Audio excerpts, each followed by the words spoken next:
ഞാൻ ആദ്യം ഞങ്ങൾ നേരിട്ട പോലീസ് മർദ്ദനത്തിന് ഉൾപ്പെടെ കാരണമാണ് എന്ന് ഉറച്ചു വിശ്വസിക്കുന്ന ശബരിമല വിഷയം തന്നെ ആദ്യം പറയാനാണ്. ഞങ്ങൾ അന്ന് ആ സമയത്ത് അവിടെ പോലീസ് അട്രോസിറ്റി കഴിഞ്ഞ സമയത്ത് അവിടെ പ്രവർത്തകരോടും അവിടെയുള്ള മാധ്യമ പ്രവർത്തകരോട് പറഞ്ഞതും ആശുപത്രിയിൽ എത്തി ഒരു വാക്ക് നിങ്ങളെ കണ്ടപ്പോൾ പറഞ്ഞതുമല്ല. ഇതിന്റെ എല്ലാം ബേസിക് റീസൺ ശബരിമല ഉൾപ്പെടെയുള്ള വിഷയങ്ങളെ വാർത്തകളിൽ നിന്നും ചർച്ചകളിൽ നിന്നും മാറ്റി നിർത്തുക എന്നുള്ള പ്രീ പ്ലാൻഡ് ആയിട്ടുള്ള ഓർഗനൈസ്ഡ് ആയിട്ടുള്ള പോലീസ് അറ്റാക്ക് ആണ് ഞങ്ങൾക്കെതിരെ നടന്നത് എന്ന് ഞങ്ങൾക്ക് ഉറച്ചു വിശ്വസിക്കാൻ നിരവധിയായിട്ടുള്ള കാരണങ്ങളുണ്ട്. ഇന്ന് നടത്തുന്ന പത്രസമ്മേളനത്തിൽ ആരാണ് വ്യക്തിപരമായി ആ മർദ്ദനത്തിന് നേതൃത്വം നൽകിയെന്ന് ഉൾപ്പെടെയുള്ള വിവരങ്ങൾ ബഹുമാനപ്പെട്ട മാധ്യമ പ്രവർത്തകരിലൂടെ കേരളത്തിലെ ജനങ്ങളുടെ മുമ്പിൽ പ്രസന്റ് ചെയ്യാൻ ഞങ്ങൾ ആഗ്രഹിക്കുകയാണ്. ഇതിന്റെയൊക്കെ റീസൺ എന്ന് പറയുന്നത് ശബരിമല വിഷയം തന്നെയാണ്. ഗവൺമെന്റിന് നിൽക്കക്കള്ളിയില്ലാതെ പിടിച്ചു നിൽക്കാൻ കഴിയാത്ത കൊള്ളയ്ക്കാണ് ദേവസ്വം ബോർഡുകളുടെ അറിവോടെ, ദേവസ്വം അംഗങ്ങളുടെയും പ്രസിഡന്റുമാരുടെയും അനുമതിയോടെ അവിടുത്തെ ഉദ്യോഗസ്ഥരും കുറെ തട്ടിപ്പുകാരും ചേർന്ന് നടത്തിയത് എന്നുള്ളതിന്റെ വാർത്തകളാണ് ഓരോ ദിവസവും പുറത്തു വന്നുകൊണ്ടിരിക്കുന്നത്. ഏറ്റവും ഒടുവിൽ ബഹുമാനപ്പെട്ട കോടതി പറഞ്ഞത് ഇപ്പോഴത്തെ ദേവസ്വത്തിനും അതിന്റെ ഗൂഢാലോചനയിലും പങ്കാളിത്തം വരെ അന്വേഷിക്കണമെന്നുള്ള തരത്തിലുള്ള പ്രതികരണം കോടതിയുടെ ഭാഗത്തുണ്ടായിരിക്കുകയാണ്. ഇനി ആ ദേവസ്വം ബോർഡിനെ മാറ്റി നിർത്താൻ ഈ ഗവൺമെന്റ് മടിക്കുന്നുണ്ടെങ്കിൽ അതിന്റെ കാരണം ദേവസ്വം ബോർഡ് കൊണ്ട് ഇതിന്റെ പങ്കാളിത്തം അവസാനിക്കുന്നില്ല. മുൻ മന്ത്രിമാർ, ഇപ്പോഴത്തെ മന്ത്രി ഉൾപ്പെടെയുള്ള ആളുകൾക്ക് പലതും മറച്ചു വെക്കാനുള്ളത് കൊണ്ടാണ് കോടതി അത്ര സ്ട്രോങ് ആയിട്ടുള്ള ഒരു നിരീക്ഷണം നടത്തിയിട്ട് പോലും ഇപ്പോഴും ആ ദേവസ്വം ബോർഡിനെ പിരിച്ചുവിടാൻ, അവരോട് രാജി ആവശ്യപ്പെടാൻ, പിരിച്ചുവിടാൻ സാങ്കേതികമായിട്ട് ഗവൺമെന്റിന് കഴിയുന്നില്ലെങ്കിൽ അവരോട് പൊളിറ്റിക്കൽ അപ്പോയിന്റ്മെന്റ് ആണ്, രാജി ആവശ്യപ്പെടാൻ ഗവൺമെന്റ് മടിക്കുന്നതിന്റെ പിന്നിലെ കാരണം അത് ദേവസ്വം ബോർഡ് പ്രസിഡന്റിലും ഇതിന്റെ ഗൂഢാലോചന നിൽക്കുന്നില്ല എന്നുള്ള ഭയം തന്നെയാണ്. അപ്പൊ കട്ടവന്മാർ ദേവസ്വം ബോർഡിലുണ്ട്, കട്ടവന്മാർ സർക്കാരിലുമുണ്ട്, കൊള്ളയിൽ പങ്കുപറ്റിയവരുടെ സർക്കാരാണ് ഉള്ളത് എന്നതുകൊണ്ടാണ് ഇപ്പോഴും ഈ ദേവസ്വം ബോർഡ് കേരളത്തിലെ ജനങ്ങളെ വെല്ലുവിളിച്ചുകൊണ്ട് ദേവസ്വം ബോർഡും അതിന്റെ പ്രസിഡന്റും തുടരുന്നത്. ഒരു കാര്യം നമുക്ക് എല്ലാവർക്കും അറിയാം, ശ്രീകോവിലിന്റെ ഉള്ളിലേക്ക് നോക്കുമ്പോൾ ഒരു അയ്യപ്പ ഭക്തൻ കാണുന്നത് പൊന്നയ്യപ്പനെയാണെങ്കിൽ ഈ ഗവൺമെന്റും അതിന്റെ പ്രതിനിധികളും ദേവസ്വം ബോർഡും കാണുമ്പോൾ അതിന്റെ പൊന്നു മാത്രമാണ് ഇവർ കണ്ടത് എന്നുള്ളത് കഴിഞ്ഞ വർഷങ്ങളിൽ നിന്ന് ഉണ്ടായ ഓരോ ഇൻസിഡന്റും നമ്മളോട് പറയാണ്. ഏറ്റവും ഒടുവിൽ തിരുവാഭരണ കമ്മീഷണർ ദക്ഷിണേന്ത്യയിൽ ഒരിടത്തും ഇത്തരത്തിൽ ഈ പറയുന്ന ജോലി ചെയ്യാൻ ടെക്നിക്കലി ക്വാളിഫൈഡ് ആയിട്ടുള്ള ഒരു ഏജൻസിയും ഇല്ല എന്ന് റിപ്പോർട്ട് ചെയ്തിട്ട് 7 ദിവസത്തിനകം അവർക്ക് തന്നെ ഇത് കൊടുക്കണമെന്ന് ദേവസ്വം ബോർഡ് പ്രസിഡന്റ് ഉൾപ്പെടെയുള്ള ആളുകൾ ഉത്തരവിടുന്നതിന്റെ കാരണം ഇത് പുറത്തു വരുമെന്ന് അറിഞ്ഞ് കഴിഞ്ഞ കാലങ്ങളിലെ തട്ടിപ്പുകൾ മറച്ചു വെക്കാനുള്ള അവസാന ശ്രമം നടത്താനായിരുന്നു എന്നുള്ളതാണ്. കോടതിയുടെ ഇടപെടലോടെ അതും കൂടിയാണ് പൊളിഞ്ഞിരിക്കുന്നത്. അപ്പോൾ ഇത് വളരെ ഓർഗനൈസ് ചെയ്ത, എന്നുവെച്ചാൽ അയ്യപ്പന്റെ പൊന്നുരുക്കി ജീവിക്കാൻ തീരുമാനിച്ച ആളുകൾ അവര് നടത്തുന്ന തട്ടിപ്പിന് ദേവസ്വം ബോർഡിന്റെ പ്രസിഡന്റ്, അതിന്റെ മേലെയുള്ള സർക്കാർ കൂട്ടുനിന്നതിന്റെ കഥകളാണ് ഓരോ ദിവസം പുറത്തു വന്നുകൊണ്ടിരുന്നത്. ഇത് കേരളത്തിലെ വിശ്വാസിയും അവിശ്വാസിയും ക്ഷമിക്കില്ല എന്ന കാര്യത്തിന് സംശയമാണ്. ഇത് വിശ്വാസികൾ മാത്രമല്ല അവിശ്വാസിക്കും ക്ഷമിക്കാൻ കഴിയാത്ത പാതകമാണ് ഈ ഗവൺമെന്റ് ചെയ്തിട്ടുള്ളത്. അതാണ് ഈ ഗവൺമെന്റ് തുടരുന്നത്. ഇതിനെ മറച്ചു വെക്കാൻ വേണ്ടിയാണ് ഓരോ ഇൻസിഡൻസും ഉണ്ടാക്കുന്നത്. ഇതിനെ മറച്ചു വെക്കാൻ വേണ്ടിയാണ് പേരാമ്പ്രയിൽ ഉൾപ്പെടെ ഒരു പ്രൊവോക്കേഷനും ഇല്ലാത്ത തലത്ത് വലിയ തോതിലുള്ള പോലീസ് ബ്രൂട്ടാലിറ്റിക്ക് നേതൃത്വം നൽകുന്നത്. ഞാനൊരു കാര്യം പറയാം, ഞാൻ സമരത്തിൽ പങ്കെടുക്കുന്ന ആദ്യമായിട്ടല്ല. എനിക്ക് എന്റെ പ്രായത്തിനനുസരിച്ചിട്ടുള്ള രാഷ്ട്രീയ പ്രവർത്തനത്തിന് എനിക്ക് ഏതാണ്ട് 21 വർഷത്തെ KSU പ്രവർത്തനം നടത്തി, 22 വർഷത്തിലധികം KSU പ്രവർത്തനം നടത്തിയ ഒരാളാണ്. അന്ന് മുതൽ ഇന്ന് വരെ സമരങ്ങളിൽ പങ്കെടുത്തിട്ടുണ്ട്, ചിലപ്പം ജയിലിൽ പോയിട്ടുണ്ട്, ചിലപ്പോൾ മർദ്ദനമേൽക്കേണ്ടി വന്നിട്ടുണ്ട്. എന്റെ തല ഞാൻ MLA ആയിരിക്കുമ്പോൾ തിരുവനന്തപുരത്ത് നടത്തിയ ഒരു സമരത്തിൽ എന്റെ തല ഈ പിണറായി വിജയന്റെ പോലീസിനെ തല്ലിപ്പൊളിച്ചിട്ടുണ്ട്, നമുക്ക് എല്ലാവർക്കും അറിയാവുന്നതാണ്. ഇപ്പൊ ഇവിടെ അപ്പൊ എനിക്ക് മർദ്ദനമേറ്റത് അതുകൊണ്ട് മാത്രമാണ് ഈ സംഭവം, അതല്ല. ഇതിന്റെ റീസൺ ആണ്. ഞങ്ങളെ അങ്ങനെ ഒരു മർദ്ദനത്തിന് അവരെ പ്രൊവോക്ക് ചെയ്തതിന്റെ റീസണിലേക്ക് തന്നെയാണ്, അതിന്റെ പൊളിറ്റിക്കൽ റീസണിലേക്ക് തന്നെയാണ് ഞങ്ങൾ വെറുതെ കൊണ്ടാൻ ആഗ്രഹിക്കുന്നത്. അതെങ്ങനെ പ്രവർത്തിച്ചു എന്നാണ് ഈ പത്രസമ്മേളനത്തിൽ ഞങ്ങൾ പറയാൻ ആഗ്രഹിക്കുന്നത്. അപ്പം ഇവിടെ എനിക്ക് മർദ്ദനമേറ്റതിന്റെ കാര്യം വെച്ചിട്ട് ഇത് ഒരു സഹപ്രവർത്തകന് ആ ദിവസം ഉണ്ടായിട്ടുള്ള ഒരു ചിത്രം നിങ്ങൾ കണ്ടതാ. പേരാമ്പ്ര മാർക്കറ്റിൽ ജോലി ചെയ്ത് ജീവിക്കുന്ന ഒരു സാധാരണക്കാരനായിട്ട് നിയാസ് പറഞ്ഞ ഒരാളെ ഒരു തരത്തിലുള്ള വാർണിങ്ങും ഒരു തരത്തിലുള്ള സൈറണും ഒരു തരത്തിലുള്ള ഇൻഫർമേഷനും ഇല്ലാതെ ആൾക്കൂട്ടത്തിന്റെ ഇടയിലേക്ക് എറിഞ്ഞിട്ട് ഒരു ചെറുപ്പക്കാരന് സംഭവിച്ച പരിക്കിന്റെ ആഘാതമാണ്. നിങ്ങൾ ആലോചിച്ച് നോക്കുക. പോലീസ് അവിടെ പറയുന്നതും CPM പ്രചരണം നടത്തുന്നതും ഞങ്ങൾ പേരാമ്പ്രയിൽ, ഞാനും DC പ്രസിഡന്റും പേരാമ്പ്രയിൽ പോയതെന്തോ സംഘർഷം ഉണ്ടാക്കാനുള്ളതാണ്. നിങ്ങളുടെ വാട്സപ്പ് ഗ്രൂപ്പിലേക്ക് ഇപ്പോ ഞാനൊരു വീഡിയോ അയക്കുന്നുണ്ട്. ആ വീഡിയോ നിങ്ങൾ ഒന്ന് എടുത്ത് നോക്കുക.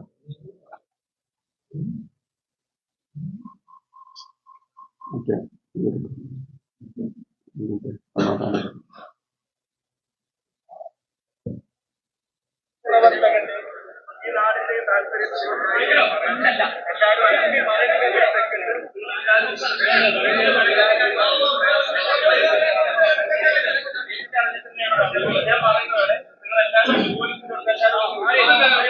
ഞങ്ങൾ രണ്ടാൾ അവിടെ ചെന്നിട്ട് അവിടുന്ന് ആദ്യം പറയുന്നത് ഈ നാടിന്റെ സമാധാനത്തിനും താല്പര്യത്തിനും അല്ലെങ്കിൽ നാടിന്റെ താല്പര്യത്തിനും വേണ്ടിയുള്ള തീരുമാനമാണ് നമ്മൾ എടുക്കുന്നത്. നിങ്ങൾ പോലീസിൽ നിന്ന് അകന്നു നിൽക്കണം, അവിടെ സംഘർഷം ഉണ്ടാവേണ്ട കാര്യമില്ല എന്നുള്ളത് ഈ സംഘർഷമൊക്കെ ഉണ്ടാവുന്നതിന്റെ മുമ്പ് അവിടെ ചെന്ന് പറഞ്ഞതാണ്. ഞങ്ങളത് എസ്കലേറ്റ് ചെയ്യാൻ പോയവരല്ല. ഞങ്ങൾ രാവിലെ വടകരയിലെ കൺവെൻഷൻ കഴിഞ്ഞ്, ഞങ്ങൾ നാദാപുരത്തെ കൺവെൻഷൻ കഴിഞ്ഞ്, കൊയിലാണ്ടിയിലെ കൺവെൻഷൻ കഴിഞ്ഞ്, ശബരിമല ജാഥയുമായി ബന്ധപ്പെട്ട സമരത്തിന്റെ യോഗം പേരാമ്പ്രയിലെ ഓഡിറ്റോറിയത്തിൽ വിളിച്ചു ചേർത്തതിൽ പങ്കെടുക്കാൻ പോയപ്പോൾ അതിന്റെ തലേ ദിവസം മുതൽ അവിടെ ഉണ്ടാവുന്ന പോലീസ് അട്രോസിറ്റീസിന്റെ കാരണം ഞാൻ ഒരു കാര്യം ചോദിക്കുക, ഞാൻ അവിടെ വന്നിട്ടാണ് സംഘർഷം ഉണ്ടായത്. ഞാൻ അവിടെ ചെല്ലാത്ത തലേ ദിവസം പോലീസ് അവിടെ നടത്തിയ കാര്യങ്ങൾ നിങ്ങൾക്ക് റിപ്പോർട്ട് ചെയ്തല്ലോ. 6 റൗണ്ട് ടിയർ ഗ്യാസും ഗ്രനേഡും അവിടെ പോലീസ് ഉപയോഗിച്ചത്. അവിടെ ഒരു കോളേജ് ഇലക്ഷൻ ജയിച്ചിട്ട് 25 വോട്ടിന് ചെയർമാൻഷിപ്പ് ജയിച്ച 3 തവണയാണ് കോളേജിനകത്ത് പോലീസിന്റെ സാന്നിധ്യത്തിൽ ഇത് എണ്ണിക്കുന്നത്. എന്ന് വെച്ചാൽ ജയിച്ചതിന്റെ ഒരു പ്രകടനം പോലും ടൗണിലേക്ക് ഇറങ്ങരുത് എന്നുള്ള പിടിവാശി. ആ പ്രകടനം അന്ന് നടത്താൻ സമ്മതിച്ചില്ല. പിറ്റേ ദിവസം പെർമിഷൻ എഴുതി കൊടുത്ത് പിറ്റേ ദിവസം പ്രകടനം നടത്താൻ സമ്മതിക്കുന്നില്ല. അവിടെ അന്നും CPM പ്രകടനം നടത്തുന്നു, പിറ്റേ ദിവസം പ്രകടനം നടത്തുന്നുണ്ട്. FIR എഴുതി വെച്ചിരിക്കുകയാണ് 500ഓളം LDF പ്രവർത്തകർ പ്രകടനം നടത്തി പിരിഞ്ഞുപോയി. UDF പ്രകടനം നടത്തുമ്പോൾ ഗതാഗത തടസ്സം ഉണ്ടാവുന്നു, പിന്നെ നടയാത്രക്കാർക്ക് തടസ്സം ഉണ്ടാവുന്നു, അവിടെ ട്രാഫിക് ബ്ലോക്ക് ഉണ്ടാവുന്നു, ജനങ്ങൾക്ക്. ഇത് തൊട്ട് മുമ്പ് അവരുടെ പ്രകടനത്തിൽ ഇതൊന്നും ബാധകമല്ല. FIR-ൽ പോലും വല്ല പാർട്ടി സ്റ്റേറ്റ്മെന്റ്, പൊളിറ്റിക്കൽ സ്റ്റേറ്റ്മെന്റ് എഴുതുന്ന പോലെയല്ലേ പോലീസ് അവിടെ കാര്യങ്ങൾ ചേർത്തത്. ഞങ്ങളത് എസ്കലേറ്റ് ചെയ്യാൻ പോയതല്ല, പ്രശ്നം ഉണ്ടാക്കരുതെന്ന് പറഞ്ഞു. ഇനി പ്രശ്നം ഉണ്ടാക്കരുതെന്ന് പറഞ്ഞതിന്റെ കാര്യം കൂടെ നിങ്ങൾ ആലോചിച്ച് നോക്കുക. ഈ മർദ്ദനം എനിക്കേറ്റിട്ട് എന്റെ സഹപ്രവർത്തകർ ഉൾപ്പെടെയുള്ള ആളുകൾക്ക് ഇത്ര മൃഗീയമായ ആക്രമണം ഏറ്റിട്ട് അവിടെ ഏതെങ്കിലും തരത്തിലുള്ള ഒരു കലാപന്തരീക്ഷം ഞങ്ങൾ ആരെങ്കിലും സൃഷ്ടിച്ചോ? ഞാൻ ആ മർദ്ദനം ഏറ്റ ഉടനെ ആശുപത്രിയിലേക്ക് ഓടി പോവാത്ത എന്തെന്ന് ചോദിച്ചു. എനിക്ക് മൂക്കിന്റെ പാലാപ്പ് പൊട്ടിയതൊന്നും അറിയില്ല, ചോര വരുന്നത് ഞാൻ അനുഭവിച്ചു, എനിക്ക് അറിയുന്നുണ്ട്, ബ്ലഡ് വരുന്നുണ്ട്. പക്ഷെ അങ്ങനെ ഒരു സീനിൽ നിന്ന് ഓടിപ്പോയാൽ അവിടെ പിന്നെ ഉണ്ടാവാൻ പോകുന്ന എല്ലാ സംഘർഷങ്ങളും അവിടെ അപകടം സൃഷ്ടിക്കുന്നത് കൊണ്ട് അവിടെ പ്രവർത്തകരോട് പിരിഞ്ഞു പോകണം, ഈ പ്രതിഷേധം അവസാനിപ്പിച്ചിരിക്കുന്നു, ബാക്കി കാര്യങ്ങൾ നമ്മൾ പിന്നീട് ചെയ്യുമെന്നും പറഞ്ഞ ആളുകളെ പിരിച്ചുവിട്ടിട്ടാണ് ഞങ്ങൾ രണ്ടാൾ അവിടെ പോരുന്നത്. നിങ്ങൾ ആലോചിച്ച് നോക്കണം. ഇത്രയൊക്കെ സംഭവിച്ചിട്ടുണ്ട്. ഇതുപോലൊരാൾക്ക് പരിക്ക് പറ്റിയിട്ടും പോലീസിന്റെ കയ്യിലിരിപ്പും കയ്യിലിരുന്ന് പൊട്ടിയതും ഉണ്ടായിട്ടുള്ള ഒരു പരിക്കല്ലാതെ ഒരു പോലീസുകാരന് പോലും അവിടെ അഡീഷണൽ ആയിട്ട് പരിക്കേറ്റോ? ഇന്നലെയൊക്കെ ചില പോലീസുകാരുടെ വിഷ്വലൊക്കെ നമ്മൾ കണ്ടതാണല്ലോ. പ്രകോപനമായിരുന്നു നമ്മുടെ ഉദ്ദേശമില്ലെങ്കിൽ അങ്ങനെ എന്തെങ്കിലും ഒരു സീൻ അവിടെ ഉണ്ടായോ? അപ്പൊ അവിടെ ആ നാടിന്റെ പേരാമ്പ്രയുടെ സമാധാനം കളയാതിരിക്കാനുള്ള ഇടപെടലാണ് ഞങ്ങൾ ആ ദിവസം നടത്തിയതെന്നുള്ള കാര്യത്തിന് ഒരു സംശയവും വേണ്ട. ഇനി ഒരു പ്രധാനപ്പെട്ട കാര്യം ഞാൻ നിങ്ങളോട് പറയാം. അന്ന് ഒരു മാധ്യമ പ്രവർത്തകനോട് SP വിളിച്ചിട്ട് പറഞ്ഞു അവിടെ ഒരു മർദ്ദനം നടന്നിട്ടേ ഇല്ല, അല്ലെ? ഒരു മാധ്യമ പ്രവർത്തകനോട് SP വിളിച്ചിട്ട് പറഞ്ഞു ഒരു മർദ്ദനം നടന്നിട്ടേ ഇല്ല. അപ്പത്തേക്കും വ്യാജ പ്രചരണങ്ങൾ ആരംഭിക്കുക. ആ വ്യാജ പ്രചരണങ്ങൾ എന്തൊക്കെയായിരുന്നു നമുക്ക് എല്ലാവർക്കും അറിയാം. അത് അവിടെ ലാത്തി ചാർജ് നടന്നൊന്നും അറിയാഞ്ഞിട്ടൊന്നുമില്ല. ബോധപൂർവം ഈ ചർച്ചകളെല്ലാം വേറൊരു തരത്തിൽ വഴിതിരിച്ചു വിടാനുള്ള ഇവരുടെ അജണ്ടയായിരുന്നു. എന്നിട്ട് എന്തോ ഭാഗ്യത്തിനാണ് പിറ്റേ ദിവസം ഇതിന്റെ വിഷ്വല് പുറത്തു വന്നത്. അതുവരെ മർദ്ദനം ഏറ്റിട്ടില്ല, അത് മഷിയാണ്, പെയിന്റാണ്, കുപ്പിയാണ് എന്നൊക്കെ പറഞ്ഞുകൊണ്ട് നടന്നവർ പിന്നെ അത് മാറ്റി പറയേണ്ടി വന്നു. അതുവരെ അങ്ങനെ ഒരു സീനേ ഉണ്ടായിട്ടില്ല എന്ന് പറഞ്ഞ പിന്നെ റൂറൽ SP-ക്ക് ഒരു യോഗത്തിൽ പ്രസംഗിക്കുന്നതിന്റെ വീഡിയോ നമ്മൾ കണ്ടു. പോലീസിലെ ചില ആളുകൾ ബോധപൂർവം കുഴപ്പമുണ്ടാക്കാൻ ശ്രമിച്ചു.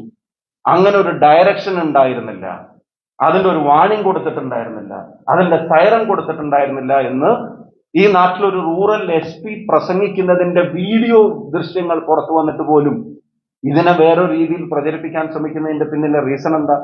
റീസൺ ഇത്തരം വിവാദങ്ങൾ നിലനിൽക്കണം, മറ്റേത് ചർച്ചയാവരുത് എന്നുള്ളതാണ്. അപ്പൊ പറഞ്ഞു AI ടൂൾ ഉപയോഗിച്ചിട്ട് ഇതിന്റെ പ്രതിയെ കണ്ടെത്തുമെന്നുള്ളത്. എന്റെ AI ടൂൾ സർക്കാരിന്റെ പണി മുടക്കിയോ? എന്താ ഇതുവരെ അടിച്ച ആളെ കണ്ടെത്താത്തത്? എന്താ നടപടി എടുക്കാത്തത്?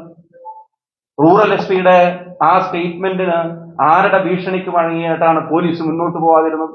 ഞാൻ നിങ്ങളുടെ വാർത്തകൾ കണ്ടു. ആ അന്വേഷണം അവസാനിപ്പിച്ചു. എന്താ മരവിപ്പിക്കാൻ കാരണം? എന്തിനു വേണ്ടിയാ അന്വേഷണം മരവിപ്പിച്ചത്? അപ്പൊ അതിന്റെ പൊളിറ്റിക്കൽ ഇന്റർഫിയറൻസ് ആണ്. AI ടൂൾ ഉപയോഗിച്ച് കുഴപ്പമുണ്ടാക്കിയത് ആരാണെന്ന് കണ്ടെത്തുമെന്ന് റൂറൽ SP പറഞ്ഞതിന്റെ തൊട്ട പുറകെ അത് കണ്ടെത്തരുത്, പുറത്തു വിടരുതെന്നുള്ള CPMന്റെ പൊളിറ്റിക്കൽ ഡയറക്ഷൻ ഗവൺമെന്റിൽ ഇരിക്കുന്നവർ കൊടുക്കുന്നതിന്റെ പേരിലല്ലാതെ AI ടൂൾ പണി മുടക്കിയതാണെങ്കിൽ ഇവർ പറയണം. ഞാൻ ICUയിൽ നിന്ന് മാറ്റി റൂമിലേക്ക് വന്ന സമയത്ത് പോലീസ് കാണാൻ വന്നിട്ടുണ്ടെന്ന് പറഞ്ഞു. 2 മണിക്ക് കാണാമെന്ന് എന്റെ കൂടെ നിൽക്കുന്ന ആളോട്. അപ്പൊ ഡോക്ടർ വന്നിട്ട് എന്തോ രാവിലത്തെ കുറച്ച് പ്രൊസീജിയറും കാര്യങ്ങളും ഉണ്ടായിരുന്നു, കാണാന്ന് പറഞ്ഞു. ഇതുവരെ പോലീസിന്റെ അടുത്ത് വന്നിട്ടില്ല. ഇതുവരെ മൊഴി എടുത്തിട്ടില്ല, ഒരു സ്റ്റേറ്റ്മെന്റ് എടുത്തിട്ടില്ല. ഇതുവരെ ഒരു കേസ് എടുത്തതായിട്ടുള്ള അറിയിപ്പ്, രജിസ്റ്റർ ചെയ്തതായിട്ടുള്ള അറിയിപ്പ് കിട്ടിയിട്ടില്ല. അപ്പൊ അതൊക്കെ ചെയ്യുമെന്ന് പ്രഖ്യാപിച്ച റൂറൽ SPയുടെ വീഡിയോ പുറത്തു വന്ന ശേഷം പിന്നെ ആരുടെ ഇടപെടലാണ് ഇത് ചെയ്യരുതെന്നുള്ള നിർദ്ദേശം ആരാണ് കൊടുത്തത്? എന്ന് വെച്ചാൽ ഇത് അവിടെ ഉണ്ടായിട്ടുള്ള ഒരു വയലൻസിനെ അടക്കി നിർത്താൻ ഉണ്ടായിട്ടുള്ള അക്രമമല്ല. ഇത് പോലീസ് ബോധപൂർവം സൃഷ്ടിച്ചതാണ്. അതിന് പൊളിറ്റിക്കൽ ഡയറക്ഷൻ ഉണ്ടായിരുന്നു എന്നുള്ളത് ഉറപ്പാണ്. ഇനി ഒരു കാര്യം, ഈ വിഷ്വൽ നിങ്ങളുടെ ഗ്രൂപ്പിൽ ഷെയർ ചെയ്യുന്നു. ഈ വിഷ്വലില് നിങ്ങൾ നോക്കുക. ആദ്യം എന്റെ തലയിൽ അടിക്കുന്നു, അതേ പോലീസ് ഉദ്യോഗസ്ഥൻ തന്നെ എന്റെ മൂക്കിലും അടിക്കുന്നു.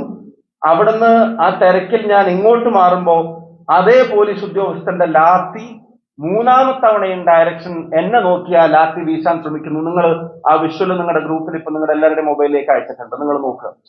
ഒരേ പോലീസ് ഉദ്യോഗസ്ഥൻ തന്നെ ആദ്യം തലക്കടിക്കുന്നു. അത് SP പറഞ്ഞ പോലെ പുറകിൽ നിന്നല്ല, ഫ്രണ്ടിൽ നിന്ന് തന്നെ എന്റെ തലക്കടിക്കുന്നു. തൊട്ടടുത്ത സെക്കൻഡില് എന്റെ മുഖത്തേക്ക് അടിക്കുന്നു, അതെന്റെ മൂക്കിൽ കൊള്ളുന്നു. അവിടുന്ന് തിരക്ക് ഞാൻ ഇങ്ങോട്ട് മാറുമ്പോ അയാളുടെ ഡയറക്ഷൻ മാറി അയാൾ ഞാൻ നിൽക്കുന്ന സ്ഥലത്തേക്ക് റൈറ്റിലേക്ക് ആഞ്ഞു വീശിയിരുന്ന് എന്റെ തലയിലും മുഖത്തും അടിച്ച ആള് പിന്നെ അവിടുന്ന് ആ ഡയറക്ഷൻ പ്രകാരം, തിരക്ക് പ്രകാരം ഞാൻ ഇങ്ങോട്ടേക്ക് നീക്കുമ്പോ അയാളുടെ ഡയറക്ഷനും ലാത്തിയുടെ ഡയറക്ഷനും മാറി നേരെ മൂന്നാമതും എന്നെ ഉന്നം വെച്ച് അടിക്കാൻ നോക്കുക.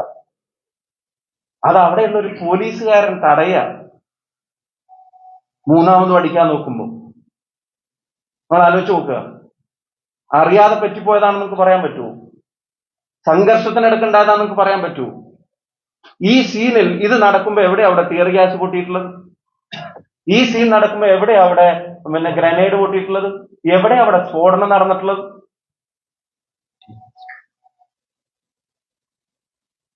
നിങ്ങൾ ആലോചിച്ച് നോക്ക്. ഇതാ തലയിൽ അടി കൊള്ളുന്നു, അതിന്റെ ശേഷം നേരെ മൂക്കിലേക്ക് അടിക്കുന്നു. ഇത് കഴിഞ്ഞ് ഇങ്ങോട്ടേക്ക് തിരിയുമ്പോ ഈ അടിക്കുന്ന ആളുടെ ഡയറക്ഷൻ നേരെ എന്നെ ബാക്കാക്കി പിന്നെ അടുത്തതും വരിക. എന്നിട്ട് അറിയാതെ ഒരു തിക്കിന്റെ തിരക്കിന്റെ ഇടയിൽ സംഭവിച്ച അവിടെ എന്തെങ്കിലും വലിയ സീൻ നിങ്ങൾ കാണുന്നുണ്ടോ? വലിയൊരു ലാത്തി ചാർജിനുള്ള എന്തെങ്കിലും ഒരു കല്ലേറ് പോലീസിനെതിരെ ഉണ്ടായിട്ടുണ്ടോ?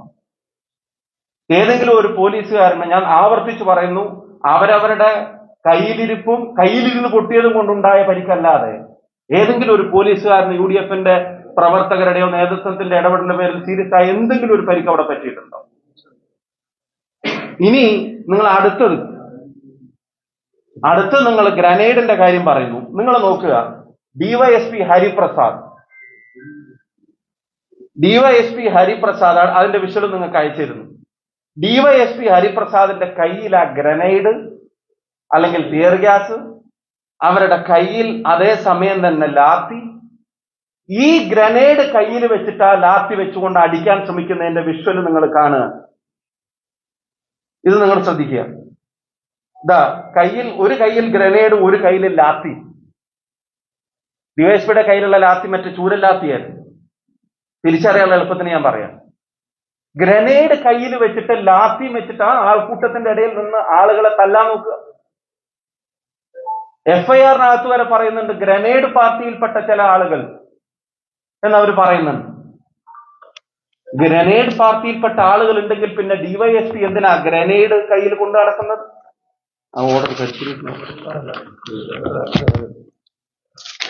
ഗ്രനേഡ് പാർട്ടി എന്ന് പറഞ്ഞിട്ടൊരു പാർട്ടി കയ്യിലുണ്ടെങ്കിൽ DYSP എന്തിനാ? ചില ആൾക്കാർ ചോദിക്കുന്നുണ്ട്, പോലീസിന്റെ കയ്യിൽ പിന്നെ ഗ്രനേഡ് ഉണ്ടാവൂലേ? പോലീസിന്റെ കയ്യിൽ ഗ്രനേഡ് ഉണ്ടാവണം. ആ പോലീസിന് എക്സ്ക്ലൂസീവായി ഗ്രനേഡിൽ പരിശീലനം കൊടുത്ത ആളുകൾ ഇതാ ഇതിനകത്ത് കൃത്യമായിട്ട് പറയുന്നുണ്ട്. ഡിവൈഎസ്പി ഹരിപ്രസാദിന്റെ കൂടെ ഉണ്ടായിരുന്ന പോലീസ് പാർട്ടിയുടെ കൈവശമുണ്ടായിരുന്ന ഗ്രനേഡ് പിന്നെ ബലം പ്രയോഗിക്കുന്ന അക്രമാസക്തരായ ജനക്കൂട്ടത്തെ പിരിച്ചുവിടുന്നതിന് ഉപയോഗിക്കുന്നതിനായി കൈവശം വെച്ച ഗ്രനേഡ് ജനക്കൂട്ടവുമായുള്ള ബലപ്രയോഗത്തിലൂടെ പിന്ന് ലൂസായി താഴെ വീണ് ഊരിപ്പൊട്ടിയതിൽ ഹരിപ്രസാദിന്റെ കൈക്ക് ഗുരുതരമായി ഉണ്ടായിരുന്നു എഴുതിയിരിക്കുക. അപ്പൊ ഗ്രനേഡ് പാർട്ടിയുടെ കയ്യിലല്ല, ഹരിപ്രസാദിന്റെ കയ്യിലാണ് ഈ സാധനം ഉണ്ടായിരുന്നത്. ജനക്കൂട്ടമായിട്ടുള്ള തിക്കും തിരക്കും അല്ല, ഇത് കയ്യിൽ വെച്ച് ലാത്തിയും കയ്യിൽ വെച്ച് അതുകൊണ്ട് പിന്നെ മർദ്ദിക്കാനും ശ്രമിക്കുക. എന്നിട്ട് അതിനകത്ത് പോലീസിന്റെ വീഴ്ച ഇല്ലെങ്കിൽ പോലീസ് 16-ാം തീയതി ഇറക്കിയ സർക്കുലർ എന്താ? എല്ലാ STPOസിനും SHOസിനും കോഴിക്കോട് റൂറലിലെ ട്രാഫിക് യൂണിറ്റ്സിനും കൺട്രോൾ റൂമിനും വടകര THQനും ഉൾപ്പെടെയുള്ള ആളുകൾക്കുള്ളത്.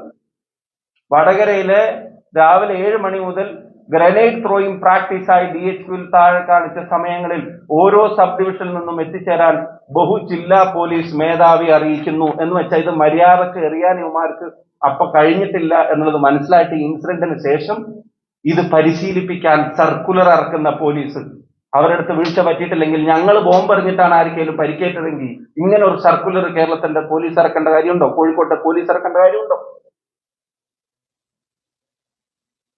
നിങ്ങൾ ഈ ഗ്രനേഡ് പാർട്ടി എന്നൊക്കെ പറഞ്ഞിട്ട് ഡ്യൂട്ടിക്ക് കൊണ്ടുവരുന്നവരെന്തിനാ? ഇനി ഗ്രനേഡും ടിയർ ഗ്യാസും ഞാൻ നിരവധി സമരങ്ങളിൽ പങ്കെടുത്തിട്ടുണ്ട്. ഞാൻ തിരുവനന്തപുരത്തും സെക്രട്ടേറിയറ്റിലും അസംബ്ലിയിലും എല്ലായിടത്തും സമരങ്ങളിൽ പങ്കെടുത്തു. പല കളക്ടറേറ്റിലും കേരളത്തിലെ KSU സംസ്ഥാന പ്രസിഡന്റ് ആയിരുന്നു, യൂത്ത് കോൺഗ്രസ് സംസ്ഥാന പ്രസിഡന്റ് ആയിരുന്നു. ഞാൻ ആദ്യമായിട്ട് സമരങ്ങൾ കാണുന്നവനുമല്ല, ആദ്യമായിട്ട് സമരങ്ങളിൽ പങ്കെടുക്കുന്നവരുമല്ല. ഒരു ഗ്രനേഡ് എറിയുന്നതിന് മുമ്പുള്ള വാണിംഗ് എന്തൊക്കെയാണ്, ടിയർ ഗ്യാസ് എറിയുന്നതിന് മുമ്പുള്ള വാണിംഗ് എന്തൊക്കെയാണ്, ടിയർ ഗ്യാസ് എറിയുന്നതിന്റെ മുമ്പ് ഗ്യാപ്പും സമരക്കാരുടെയും പോലീസിന്റെയും ഇടയിലുള്ള ഗ്യാപ്പിലേക്കാണ് സാധാരണ അത് എറിഞ്ഞ് ആളുകളെ പിരിച്ചുവിടാൻ ശ്രമിക്കുന്നതിന് പകരം പരിക്കേൽപ്പിക്കാൻ ബോധപൂർവം ആൾക്കൂട്ടത്തിന്റെ ഇടയിലേക്ക് തലയിലേക്കും മുഖത്തേക്കും എറിയുന്ന ക്രൂരത പിണറായി വിജയന്റെ പോലീസ് കാണിക്കുന്നതിനെ ചോദ്യം ചെയ്യാതിരിക്കാൻ പറ്റുമോ? ഇത് നിങ്ങൾ കാണുക, കയ്യിൽ ഗ്രനേഡ് വെച്ചിട്ട് ലാത്തിയും വെച്ചിട്ടാണ് അടിക്കുന്നത്. ഇനി ഈ കക്ഷി ആശുപത്രിയിൽ വന്നപ്പോ ചോദിച്ചൊരു ചോദ്യം, അത് നിങ്ങൾ കണ്ടു കാണും, അത് നിങ്ങളുടെ ഗ്രൂപ്പിലേക്ക് അയച്ചു. അതെവിടെ? ഈ ഡിവൈഎസ്പി ഹരിപ്രസാദ് ആശുപത്രി വന്നപ്പോൾ ഉടനെ ചോദിക്കുക, എന്തായി MP അഡ്മിറ്റ് ആയോ? അയാൾ ആശുപത്രിയില്ല. അപ്പൊ MP അഡ്മിറ്റ് ആക്കണമെന്ന് നേരത്തെ തീരുമാനിച്ചിട്ടുണ്ടായിരുന്നോ?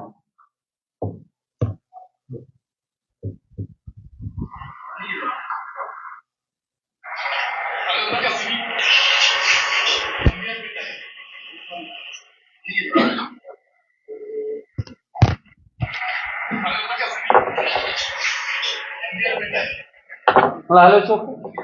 അപ്പൊ എനിക്ക് പരിക്കേറ്റിട്ടില്ല, എനിക്കൊന്നും നടന്നിട്ടില്ല എന്നൊക്കെ പ്രചരണം നടത്തിയിരുന്ന ആളുകൾ അവര് തിരിച്ചറിയുന്ന അവിടുത്തെ ഡിവൈഎസ്പി എന്നെ ചോദിക്കുന്നു, എന്തൊക്കെയാ സ്ഥിതി, MP അഡ്മിറ്റ് ആയോ? അപ്പൊ അത് എത്ര പ്ലാൻഡ് ആയിരുന്നു നിങ്ങൾ ആലോചിച്ച് നോക്കുക, എത്ര പ്ലാൻഡ് ആയിരുന്നു എന്നുള്ളത്. അവിടെ പോലീസ് സംഘർഷം ഇല്ലാതാക്കാനല്ല ശ്രമിച്ചത്. എന്നോട് അവിടുത്തെ ഡിവൈഎസ്പി പറഞ്ഞത്, പ്രകടനത്തിന് പെർമിഷൻ ഉണ്ടെങ്കിലും അപ്പുറത്തേക്ക് പോയ അവിടെ 19 CPMകാർ തടിച്ചുകൂടി നിൽക്കുന്നുണ്ട്, അവരെന്താ ചെയ്യാന്ന് പറയാൻ പറ്റില്ല, അതുകൊണ്ട് ഈ പ്രകടനം നിർത്തിപ്പോണം. അവരുടെ കയ്യിൽ ആയുധമുണ്ട്. ബിൽഡിങ്ങിന്റെ മേലെന്നൊക്കെ എന്നോട് നേരിട്ട് പറയാം, ബിൽഡിങ്ങിന്റെ മേലെന്നൊക്കെ എന്താ അവർ ചെയ്യാന്ന് പറയാൻ പറ്റില്ല. അതൊരു പോലീസ് ഉദ്യോഗസ്ഥൻ എന്നോട് വന്നിട്ട്, ഡിവൈഎസ്പി റാങ്കിലുള്ള ഒരു ഉദ്യോഗസ്ഥൻ എന്നോട് വന്നിട്ട് പറയാം, DCC പ്രസിഡന്റോട്. അതുകൊണ്ടാണ് അത്ര ഞങ്ങളുടെ പ്രകടനം അനുവദിക്കാത്തത്. അപ്പൊ അവിടെയുള്ള ഈ പോലീസുകാരെല്ലാവരും ഇപ്പുറത്തുള്ള പോലീസിന്റെ ഭാഷയിൽ പറഞ്ഞാൽ 700 ആളോ അല്ലെങ്കിൽ അതിൽ കൂടുതൽ ആളുകളോ അവരെ തടയുന്നതിന് പകരം ആയുധം ഉണ്ടെന്ന് അവര് പറയുന്ന, അക്രമം നടത്തുമെന്ന് അവര് പറയുന്ന CPM പ്രവർത്തകർ അവിടുന്ന് പിരിച്ചുവിടാനല്ലേ ശ്രമിക്കേണ്ടത്? അവിടെ ഒറ്റ CPMകാരുണ്ടായിരുന്നില്ല എന്നൊക്കെ ചില ഭരണവിലാസം യുവജന സംഘടനകളുടെ ആളുകൾ വലിയ വായിൽ കരയുന്നൊക്കെ നമ്മൾ കേട്ടു. പക്ഷെ പോലീസിന്റെ സ്റ്റേറ്റ്മെന്റ് ഉണ്ട്, പോലീസ് ഞങ്ങളോട് പറഞ്ഞ കാര്യങ്ങളുണ്ട്. അത് നിങ്ങൾ ആലോചിച്ച് നോക്കുക. FIRൽ അതിനകത്ത് എഴുതിയിട്ടുണ്ട് അവരുടെ പ്രകടനത്തെ സംബന്ധിച്ച്. നിങ്ങൾ ആലോചിക്കുക. ഇനി അടിച്ച പോലീസുകാരൻ ആരാണ്? നിങ്ങൾ ഒരാള് ഫുൾ സ്ലീവ് മടക്കി വെച്ചിട്ട് ഒരു പോലീസുകാരൻ അടിക്കുന്നത് നിങ്ങൾ കണ്ടു, അതിന്റെ പുറകിലെ വിഷ്വൽ നിങ്ങൾ കണ്ടു, അതിന്റെ ഹെൽമെറ്റിന്റെ കളർ നിങ്ങൾ കണ്ടു, നിങ്ങൾക്ക് അയച്ച വീഡിയോയിലുണ്ട്. ഇനി അതിന്റെ ഫ്രണ്ട് വിഷ്വൽ, നേരത്തെ അടിച്ചതിന്റെ ഫ്രണ്ട് വിഷ്വലും നേരത്തെ മർദ്ദനത്തിന്റെ ദൃശ്യങ്ങളുമായിട്ട് ബന്ധപ്പെട്ട് പിന്നെ നിങ്ങൾക്ക് അയച്ചു തന്നിട്ട് ഗ്രൂപ്പിൽ ഒന്നും കൂടി അയക്കാം. ആ പോലീസുകാരനെ സൂം ചെയ്യുമ്പോൾ കാണുന്നത് ഈ മുഖമാണ്.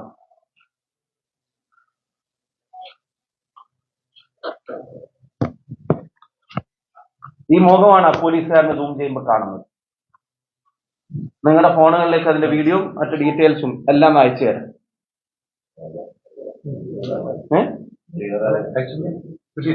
ഇനി ഇതിന്റെ ഒരു കാര്യം നിങ്ങൾ ആലോചിക്കാം. ഞാൻ രണ്ടാമത് പോലീസിന്റെ അടുത്ത് ചെന്നിട്ട് അതിന്റെ ഫ്രണ്ടില് ഞാനും DCC പ്രസിഡന്റ്, ഞാൻ പ്രവർത്തകരോട് പറഞ്ഞു ഒരാളും പ്രൊവോക്ഡ് ആവരുത്.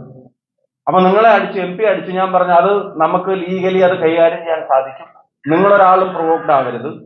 ഞാൻ അപ്പോഴും രണ്ടാമത് പരിക്കേറ്റ് നിൽക്കുമ്പോഴും ഞാൻ അതാണ് അവരോട് പറഞ്ഞു, നിങ്ങൾ പ്രൊവോക്ഡ് ആവരുത്, ഇത് ലീഗലി കൈകാര്യം ചെയ്യാൻ നമുക്ക് സാധിക്കും, ജനങ്ങളുടെ മുമ്പിൽ ഇത് എക്സ്പോസ് ചെയ്യാൻ നമുക്ക് സാധിക്കും, അതുകൊണ്ട് ഞങ്ങൾ രണ്ടുപേരും പോയി സംസാരിക്കാം, നിങ്ങൾ ഇവിടെ നിൽക്കണം എന്ന് പറഞ്ഞ് പ്രവർത്തകരെ മാറ്റി നിർത്തിയിട്ട് ഞങ്ങൾ അവിടെ ചെല്ലുമ്പോൾ ഈ മുൻനിരയിൽ നിൽക്കുന്ന ഒരുത്തനോട് ഞാൻ ചോദിച്ചു, താനല്ലേ എന്നെ മർദ്ദിച്ചതെന്ന് ഞാൻ അവിടെ ചോദിച്ചപ്പോ അയാൾ അപ്പൊ എത്ര ആളുകളുടെ ഇടയിൽ എന്നോട് പറഞ്ഞു, ഞാൻ ഇതിന്റെ മുമ്പിൽ ഉണ്ടായിട്ടേ ഇല്ല സാറേ, ഞാൻ ബാക്കിലാണ് നിന്നിരുന്നത്.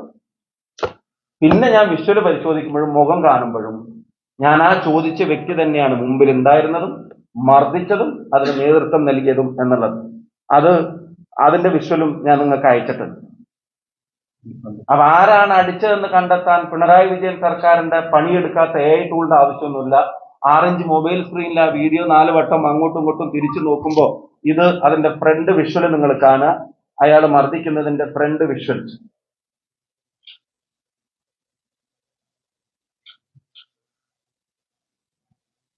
ഈ മർദ്ദിക്കുന്നത്. ഇനി മർദ്ദിക്കുന്ന ഉദ്യോഗസ്ഥൻ ആരാണെന്നുള്ളൊരു അന്വേഷണം ഞങ്ങൾ നടത്തി.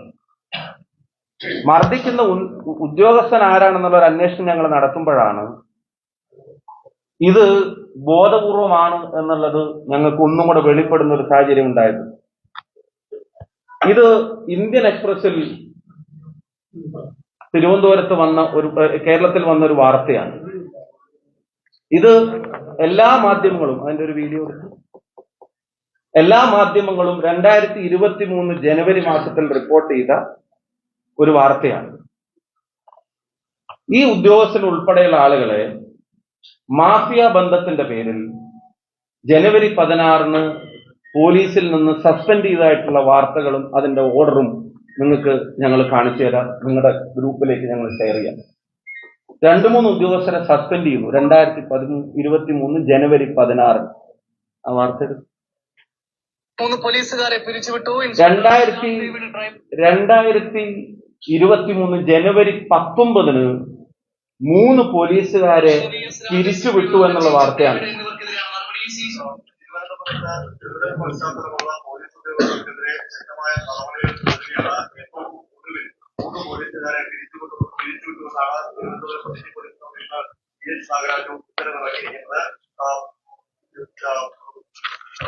Abhilash David, police driver Sherry S Raj, സ്റ്റേഷനിലെ പോലീസുകാരൻ രജി ഡേവിഡ് എന്നിവരെയാണ് ഇപ്പോൾ സിറ്റി പോലീസ് കമ്മീഷണർ പിരിച്ചുവിട്ടുകൊണ്ട് ഉത്തരവിറക്കിയിരിക്കുന്നത്. ഇതിൽ PA ആയ അഭിലാഷ് ഡേവിഡ് ഇപ്പോൾ നിലവിൽ റെയിൽവേ പോലീസ് PA ആയിരുന്നു. ഗുണ്ടാബന്ധത്തിന്റെ പേരിൽ ഇപ്പോൾ സസ്പെൻഷനിലാണ്. PA അഭിലാഷ് ഡേവിഡ് സ്വീകാര്യം ലൈംഗിക പീഡന കേസിൽ അന്വേഷണത്തിൽ വീഴ്ച വരുത്തി എന്നുള്ള ആരോപണത്തിന്റെ പേരിലാണ് ഇപ്പോൾ പേരിൽ നിന്ന് നീക്കം ചെയ്തിരിക്കുന്നത്. 3 പോലീസുകാരെ പിരിച്ചുവിട്ടു. Inspector Abhilash David, driver Sherry S Raj, CPO Reji Davis എന്നിവർക്കെതിരെയാണ് നടപടി. നിങ്ങൾ ആലോചിക്കുക, ഈ പിരിച്ചുവിട്ട ഗുണ്ടാബന്ധത്തിന്റെ പേരിലും ഗുരുതരമായ കേസുകൾ ഒതുക്കി തീർത്തതിന്റെ പേരിലും ആദ്യം സസ്പെൻഡ് ചെയ്യപ്പെട്ട, പിരിച്ചുവിട്ടു എന്ന് ടൈംസിന്റെ ഇതിന്റെയൊക്കെ വാർത്ത, പിന്നെ സസ്പെൻഡ് ചെയ്യപ്പെട്ടതും ഇന്ത്യൻ എക്സ്പ്രസിലെ വാർത്ത. ഈ പറയുന്ന railway police inspector Abhilash David under suspension for being in touch with land mafia was dismissed over lapse in a rape case while he was posted as inspector at Sreekaryam station. പിരിച്ചുവിട്ടുന്ന Indian എക്സ്പ്രസിലെ 3 പോലീസുകാരെ പിരിച്ചുവിട്ടുന്ന കേരളത്തിലെ എല്ലാ ദൃശ്യമാധ്യമങ്ങളും, ഇത് 24-ലും മാതൃഭൂമിയും ഏഷ്യാനെറ്റും മനോരമയും മറ്റെല്ലാ ചാനലുകളും ന്യൂസ് 8-നും പ്രിന്റ് മീഡിയയും എല്ലാവരും തിരുവനന്തപുരത്ത് 3 പോലീസുകാരെ പിരിച്ചുവിട്ടു എന്ന് വാർത്തയാണ്. ഇനി ടൈംസ് ഓഫ് ഇന്ത്യയിൽ ഉൾപ്പെടെ ഇത് പിരിച്ചുവിട്ടു എന്നുള്ള വാർത്ത. ഇപ്പൊ കഴിഞ്ഞ ദിവസം വിവരാവകാശ പ്രകാരം ഒരു വാർത്ത പുറത്തു നിങ്ങൾ കണ്ടു. പിരിച്ചുവിട്ട പോലീസുകാരുടെ ഡീറ്റെയിൽ പോലീസ് ഹെഡ്ക്വാർട്ടേഴ്സിൽ ഇല്ല എന്നുള്ള മറുപടിയാണ് വിവരാവകാശ പ്രകാരം കൊടുക്കുന്നത്. വിവരാവകാശത്തിന്റെ കോപ്പി നിങ്ങൾക്ക് അയച്ചു തരും. എന്തുകൊണ്ടാ പോലീസ് ഹെഡ്ക്വാർട്ടേഴ്സിൽ ഇല്ലാത്തതെന്ന് അറിയോ? പിരിച്ചുവിട്ടു എന്ന് മാധ്യമങ്ങളോട് പറയാം, പിരിച്ചുവിട്ടു എന്ന് നിയമസഭയിൽ പറയാം, വലിയ ശുദ്ധീകരണ കലശം നടത്തിയെന്ന് അവകാശവാദം ഉന്നയിക്കുക, എന്നിട്ട് രഹസ്യമായി അവരെ സർവീസിൽ റീഇൻസ്റ്റേറ്റ് ചെയ്തിട്ട് CPM പറയുന്ന ഗുണ്ടാപ്പണിക്ക് അവരെ നിയോഗിക്കുക. CI അഭിലാഷ് ഡേവിഡ് എന്ന CPMന്റെ പോലീസ് ഗുണ്ടയാണ് ഈ പേരാമ്പ്രയിലെ അക്രമത്തിന് നേതൃത്വം നൽകിയത് എന്നുള്ളത് ദൃശ്യങ്ങൾ സഹിതം കേരളത്തിലെ ജനങ്ങളുടെ മുമ്പിൽ പറയാൻ ഞാൻ ആഗ്രഹിക്കുകയാണ്. അഭിലാഷ് ഡേവിഡ് വടകര കൺട്രോൾ റൂമിലെ CI ആണ് എന്നുള്ളതാണ് ഇപ്പോഴത്തെ പോസ്റ്റിങ്ങിന്റെ വിവരം. വെബ്സൈറ്റിൽ നോക്കുമ്പോൾ അദ്ദേഹത്തിന്റെ ഫോട്ടോ പോസ്റ്റിങ്ങിന്റെ താഴെ കാണുന്നില്ല. ഫോട്ടോയുടെ കോളം ബ്ലാങ്ക് ആണ്. പിരിച്ചുവിട്ടു എന്നുള്ളതാണ് പത്രമാധ്യമങ്ങൾ മുഴുവൻ റിപ്പോർട്ട് ചെയ്തത്. പക്ഷെ പിരിച്ചുവിട്ടതിന്റെ ഓർഡർ നോക്കുമ്പോൾ കാണുന്നില്ല. സസ്പെൻഷന്റെ ഓർഡർ കാണുന്നുണ്ട്. ഇനി ആ സസ്പെൻഷൻ കഴിഞ്ഞിട്ട് റിവോക്ക് ചെയ്യുന്ന കാര്യത്തിൽ പോലും കൂടെ ഉണ്ടായിരുന്ന ആളുകളെ റിവോക്ക് ചെയ്തതിന്റെ ഓർഡർ ഈസിലി അവൈലബിൾ ആണ്. ഇയാളെ തിരിച്ചെടുത്തതിന്റെ ഓർഡർ കിട്ടാനും പാടാണ്. കൂടുതൽ കാര്യങ്ങൾ അന്വേഷിക്കുമ്പോൾ പഴയ SFI ബന്ധം എന്ന് മാത്രമല്ല, വഞ്ചൂർ ഏരിയ കമ്മിറ്റി ഓഫീസിലെ നിത്യ സന്ദർശകൻ, സസ്പെൻഷൻ പീരീഡിൽ സമയം കൊല്ലുന്നതിന് നിരന്തരം ഏരിയ കമ്മിറ്റി ഓഫീസ് സന്ദർശിച്ചിരുന്ന ഒരാൾ, ഏരിയ കമ്മിറ്റി ഓഫീസിലെ നിരന്തര സന്ദർശനത്തിൽ മേലുദ്യോഗസ്ഥർ ഉൾപ്പെടെയുള്ള ആളുകൾ അതൃപ്തി പ്രകടിപ്പിച്ച ഒരാൾ, അങ്ങനെയുള്ള ഒരാളെ ഇവിടെ കൊണ്ടുവന്ന് നിർത്തിയിട്ട് ഒരു പ്രൊവോക്കേഷനും ഇല്ലാത്ത ഒരു സമരത്തിൽ ഞങ്ങൾക്ക് നേരെ അക്രമം അഴിച്ചുവിടാനും മൂക്ക് തല്ലിപ്പൊളിക്കാനും തലക്കടിക്കാനും നേരെ ആളുകൾക്ക് നേരെ ഗ്രനേഡ് കഴിഞ്ഞിട്ട് കൊല്ലാൻ ശ്രമിക്കാനും ഒക്കെ പോലീസ് ശ്രമിക്കുന്നതിന്റെ പിന്നിലെ കാരണം അതാണ് കേരളത്തിലെ ജനങ്ങളുടെ മുമ്പിൽ ഞങ്ങൾ ഒന്നും കൂടെ പറയുന്നത്. CPMന് വേണ്ടി ഗുണ്ടാപ്പണി എടുക്കുന്നവർ പുറത്തുമുണ്ട്, പോലീസിനകത്തുമുണ്ട്. ഇപ്പൊ പോലീസിനകത്ത് ഈ ഗുണ്ടകളാണ് പോലീസിന് നേതൃത്വം നൽകുന്നത്. ഇവരെ സംരക്ഷിക്കുകയാണ്. പുറത്തെ ഗുണ്ടകളെയും അകത്തെ ഗുണ്ടകളെയും സംരക്ഷകനായി കേരളത്തിന്റെ ആഭ്യന്തരമന്ത്രി, അവരുടെ രക്ഷാധികാരി കേരളത്തിന്റെ ആഭ്യന്തരമന്ത്രിയാണ്. ഞാൻ അത്ഭുതപ്പെട്ടിരുന്നു. പോലീസും ഞങ്ങളും തമ്മിലുള്ള ഒരു സമരത്തിന്റെ സംഘർഷത്തിൽ CPM എന്തിനാ റാലി നടത്തുന്നു?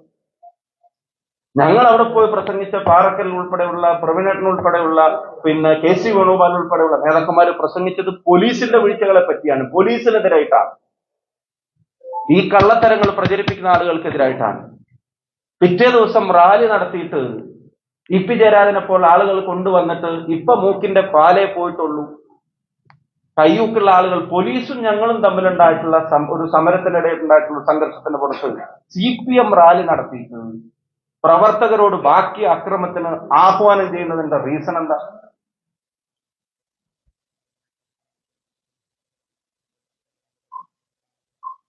ഞാൻ ചില ഭരണവിലാസം യുവജന സംഘടനാ നേതാക്കന്മാരുടെ പത്രസമ്മേളനത്തിലും അവരുടെ അവകാശവാദങ്ങളെയൊന്നും ഗൗരവത്തിലെടുക്കുന്നില്ല. പക്ഷെ എനിക്ക് അവരുടെ പ്രവർത്തകരെ ഓർത്തിട്ട് സാധാവുണ്ട്. സമരകാലത്തെ പറ്റി പറയുന്നവരും സമരവീര്യത്തെ പറ്റി പ്രസംഗിച്ചവരൊക്കെ ആയിട്ടുള്ള ആളുകൾ ഇപ്പോ ഭരണത്തിന്റെ സുഖലോലുപതക്ക് അടിമകളായിട്ട് മാറിയിരിക്കുകയാണ്. സമരമൊക്കെ ഒന്ന് കേൾക്കുമ്പോൾ ഇപ്പൊ അലർജിയും പുച്ഛമാണ്. സമരരംഗത്ത് വീഴുന്ന ചോരയോട് അവർക്കിപ്പോ പരിഹാസമാണ്. ഭരണം ആരുടെയും ഫിക്സഡ് ഡെപ്പോസിറ്റ് ഒന്നും അല്ല എന്നുള്ളത് ഓർമ്മപ്പെടുത്താനും ആഗ്രഹിക്കുന്നു. നാളെ ഏത് ഭരണം വന്നാലും പോലീസ് ആളുകളുടെ മുഖത്തേക്ക് ഗ്രനേഡ് എറിയുന്നതും തലതല്ലി പൊളിക്കാൻ ശ്രമിക്കുന്നതിനും യോജിപ്പില്ലാത്ത യുവജന വിദ്യാർത്ഥി സംഘടനാ പ്രവർത്തനം നടത്തി വന്നിട്ടുള്ള ആളുകളാണ് ഞങ്ങൾ. നാളെ ആർക്കും, കാരണം ഇതിന്റെയൊക്കെ ആഫ്റ്റർ എഫക്ട്സ് പിന്നീടാണ് ചെറുപ്പക്കാർ ഉൾപ്പെടെയുള്ള ആളുകൾക്ക് ഉണ്ടാവുന്നത്. ഒരു കാലത്ത് തലയിൽ അടിക്കാതിരിക്കാൻ പരിശീലനം ബെഹ്റയുടെ നേതൃത്വത്തിൽ നടക്കുന്നു എന്നൊക്കെ പറഞ്ഞിട്ട് വലിയ വാർത്ത കൊടുത്ത ആളുകളാണ്. ഇപ്പൊ തലയും മുഖവും മാത്രം നോക്കി അടിക്കുകയും മുഖത്തേക്ക് ഗ്രനേഡ് എറിഞ്ഞ് പൊട്ടിക്കാനും ശ്രമിക്കുന്ന പോലീസിങ്ങിനെ ഈ സമരകാലം പറയുന്നവർ പിന്തുണക്കുന്ന തരത്തിലുള്ള പ്രസ്താവന നടത്തുന്നത് അപഹാസ്യമാണ്. അവരുടെ കഴിഞ്ഞകാല സമരങ്ങളിൽ പങ്കെടുത്ത ആളുകളെ സംബന്ധിച്ച് ഓർക്കും എനിക്ക് സാധാരണ അവരുടെ നേതൃത്വത്തിന്റെ അത്തരം നിലവാരങ്ങളെ പറ്റി. പിന്നെ മൂക്ക് പൊട്ടിയാൽ സംസാരിക്കാൻ പറ്റൂ എന്നൊക്കെ ഏതെങ്കിലും സൈബർ സഖാവ് ചോദിക്കുന്നത് എനിക്ക് മനസ്സിലാക്കാം. പക്ഷെ ഉത്തരവാദിത്തപ്പെട്ട ഒരു LDF കൺവീനറുടെ സ്ഥാനത്ത് നിന്നിട്ട് മൂക്ക് പൊട്ടിയാൽ സംസാരിക്കാൻ പറ്റൂ എന്നൊക്കെ ചോദിക്കുന്ന ആളുകൾ ജയരാജേട്ടൻ തന്റെ പരിക്കിനെ പറ്റി പറഞ്ഞപ്പോ എന്തായിരിക്കും മനസ്സിൽ ആലോചിച്ചിട്ടുണ്ടാവുക എന്നുള്ളത് അറിയാൻ എനിക്ക് കൗതുകമുണ്ട്.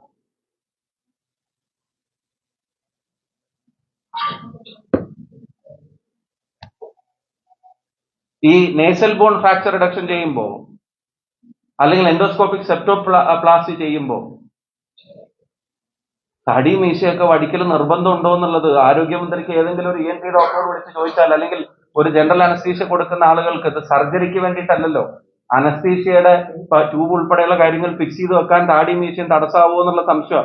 ഇപ്പോഴത്തെ പുതിയ ഈ പ്ലാസ്റ്റിക് കാര്യങ്ങളും ടേപ്പിംഗും ഒക്കെ നടത്താൻ അതൊരു തടസ്സമല്ല. അതിനുള്ള ടെക്നോളജി ഒക്കെ ഇറങ്ങിയിട്ടുണ്ട് എന്നുള്ളത് ചോദിക്കാൻ ആരെങ്കിലും ഒക്കെ ഇവരുടെയൊക്കെ ബന്ധത്തിലും പരിചയത്തിലും ഡോക്ടർമാരായിട്ടും വിവരമുള്ളവരൊക്കെ ഉണ്ടാവില്ലേ?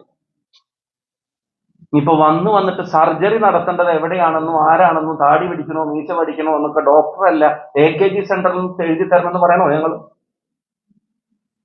അപ്പൊ അതൊന്നും അറിയാതെ പറയുന്ന വിഡ്ഢിത്തങ്ങളാണെന്ന് ധരിക്കരുത്. അറിഞ്ഞുകൊണ്ട് അത്തരം പ്രചരണങ്ങൾ നടത്തുന്നത് ഞാൻ നേരത്തെ പറഞ്ഞ വലിയ കൊള്ളയെ മറച്ചു വെക്കാനുള്ള അവരുടെ ശ്രമങ്ങളുടെ ഭാഗമാണ് എന്ന കാര്യത്തിൽ ഒരു സംശയമാണ്.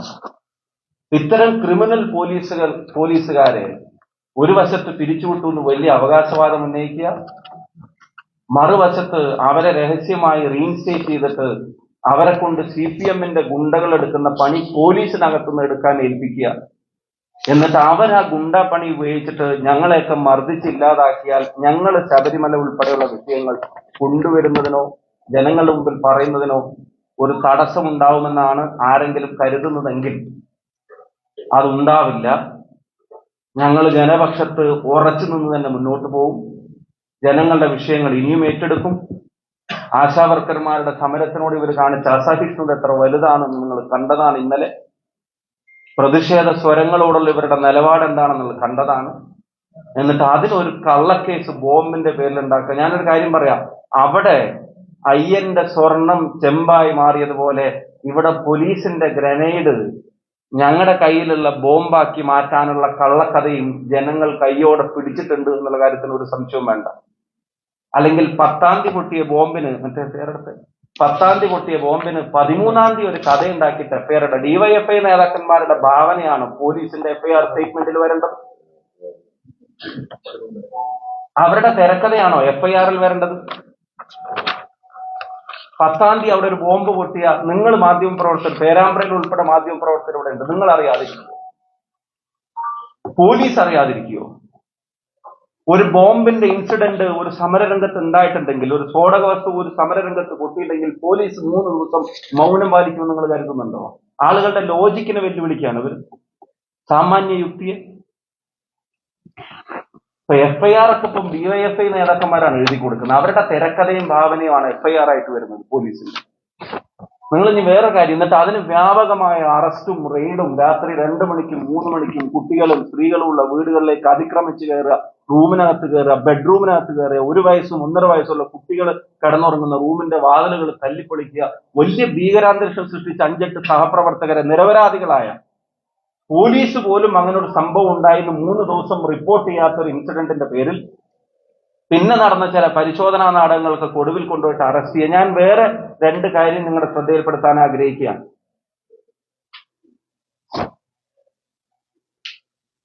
ജൂൺ മാസം 4-ാം തീയതി റിസൾട്ട് വന്ന ശേഷം ജൂൺ 8-ന് ബാബു എന്ന് പറയുന്ന കോൺഗ്രസ് പ്രവർത്തകന്റെ വീട്ടിൽ ഒരു ബോംബ് എറിഞ്ഞു മണിയൂർ. വിഷ്ണു എന്ന് പറയുന്ന ഒരു യൂത്ത് കോൺഗ്രസ് പ്രവർത്തകൻ, അവന്റെ അച്ഛൻ ബാബു എന്ന് പറയുന്ന കോൺഗ്രസ് പ്രവർത്തകന്റെ വീട്ടിൽ ഒരു ബോംബ് എറിഞ്ഞു. 8-ാം തീയതി പുലർച്ചെയാണ് ബോംബ് എറിയുന്നത്. 8-ാം തീയതി രാത്രി തന്നെ പോലീസ് FIR ഇട്ടു. 8-ാം തീയതി വൈകിട്ട് തന്നെ പോലീസ് FIR ഇട്ടു. വീട്ടിലേക്ക്, കുഞ്ഞു കിടന്നുറങ്ങുന്ന വീട്ടിലേക്ക് ബോംബ് എറിഞ്ഞിട്ട് സബ്സ്റ്റൻസും എവിഡൻസും മുഴുവൻ കാര്യങ്ങളും ഉണ്ടായിട്ട് പോലീസ് FIR ഇട്ടു. ഇന്നേ വരെ 1 കൊല്ലവും മാസങ്ങളുമായി ഈ പോലീസ് ഒരാളെ പോലും, ഒരു വീടിനകത്തേക്ക് ബോംബ് എറിഞ്ഞിട്ട് ഒരാളെ പോലും ഈ പോലീസ് ഇതുവരെ അറസ്റ്റ് ചെയ്തിട്ടില്ല. ആ കേസിൽ പോലും അന്നത്തെ ദിവസം തന്നെ FIR ഇട്ടു. വേണോട്ട RMP പ്രവർത്തകനായ കക്കട്ടിലെ കൊക്കേട്ടിന്റെ വീട്ടിലേക്ക് അതിന്റെ ശേഷം ബോംബെറിഞ്ഞു. അവരുടെ വീടിന്റെ ചില്ല് തകർന്ന് ഇത് അകത്തേക്ക് ചെന്നു. ഉള്ളിൽ വലിയ സ്ഫോടനം ഉണ്ടായി. ചെറിയ കുഞ്ഞ് ഉറങ്ങിക്കിടക്കുന്ന അവരുൾപ്പെടെയുള്ള ആളുകൾ, ചെറിയ കുഞ്ഞുങ്ങളൊക്കെ ഓടി കട്ടിലിന്റെ അടിയിലേക്കൊക്കെ ഓടിക്കുന്ന തരത്തിൽ ഭീകരാന്തരീക്ഷം സൃഷ്ടിച്ച് കുട്ടികൾ താമസിക്കുന്ന വീടിനകത്തേക്ക് ബോംബെറിഞ്ഞു. അന്ന് തന്നെ പോലീസ് FIR ഇട്ടു. രാത്രി 2:42. വിവരം ലഭിച്ചത് 1:55. FIR ഇട്ടത് 2:42. FIRലുണ്ട്. ഇതുവരെ ഒരാളെ പോലീസ് അറസ്റ്റ് ചെയ്തിട്ടില്ല ഇവിടെ. ആ പോലീസാണ് 10-ാം തീയതി ബോംബെറിഞ്ഞു എന്ന് പറഞ്ഞിട്ട് 13-ാം തീയതി ഒരു FIR ഉണ്ടാക്കിയിട്ട് ആ കഥക്കനുസരിച്ചിട്ട് ഞങ്ങളെയൊക്കെ അതിനകത്ത് പ്രതി ചേർക്കാൻ ആഗ്രഹിച്ച് 5-8 പേരെ ഇപ്പൊ റിമാൻഡിൽ തള്ളിയിട്ടുള്ളത് കള്ള കേസ് ഉണ്ടാക്കിയിട്ട്. ഈ കാര്യത്തിൽ നിരവധി പരാതികൾ ഞങ്ങൾ കൊടുത്തതാണ്, സമരങ്ങൾ ഞങ്ങൾ നടത്തിയതാണ്, IG യെ കണ്ടതാണ്. എന്തേ ബോംബ് കേസിൽ പോലീസ് ആരെയും അറസ്റ്റ് രേഖപ്പെടുത്താതിരുന്നത്? അപ്പൊ പോലീസിന്റെ പണിയെടുക്കണം, അല്ലാതെ CPM-ന്റെ പോഷക സംഘടനയുടെ പണി പോലീസ് എടുത്ത അത് പേടിച്ചിട്ട് ഞങ്ങൾ വീട്ടിലിരിക്കുമെന്ന് ആരെങ്കിലും കരുതുന്നുണ്ടെങ്കിൽ അതിന് തയ്യാറല്ല എന്ന് വിനയത്തോടെ അറിയിക്കാൻ ആഗ്രഹിക്കുന്നു. കേരളീയ പൊതുസമൂഹത്തിന്റെ മുമ്പിൽ ഞങ്ങൾ ഒരു കാര്യം പറയാൻ ആഗ്രഹിക്കുന്നു. ഇത്രയും നാടകങ്ങൾ ഇതിന്റെ പിന്നിൽ നടത്തുന്ന ആളുകൾ, നിങ്ങളുടെ ശ്രദ്ധയെ ഇവർ നടത്തുന്ന കൊള്ളയിൽ നിന്ന് തിരിക്കാനുള്ള ശ്രമമാണ് നടത്തുന്നത്. അതിൽ ഏറ്റവും പ്രധാനപ്പെട്ടത് ശബരിമല തട്ടിപ്പ് തന്നെയാണ്. അത് നിങ്ങളുടെ ശ്രദ്ധയിൽ നിന്ന് പോകരുത്. CPM പ്രവർത്തകരോട് ഞാനൊരു കാര്യം പറയാൻ ആഗ്രഹിക്കുന്നു, വടകരയിലെ ജനങ്ങളോട് കാര്യം പറയാൻ ആഗ്രഹിക്കുന്നു. ഞങ്ങളൊരാളും വടകരയിലെ ജനങ്ങളുടെ സമാധാന ജീവിതത്തെ ഒരു തരത്തിലും ബാധിക്കുന്ന ഒരു ഇടപെടലും നടത്താൻ ആഗ്രഹിച്ചിട്ടുള്ളവരല്ല. ഇതുപോലൊരു ചെറുപ്പക്കാരനെ ആക്കുന്ന ക്രൂരതയെ, പോലീസ് ക്രൂരതയെ, അതിന്റെ പേരിൽ ഒരു നടപടി എടുക്കാത്ത പൊളിറ്റിക്കൽ പ്രൊട്ടക്ഷനെ, അതിനാ നിലക്ക് തുടരാൻ ഞങ്ങൾ കൈമാറാൻ പോവുകയാണ്.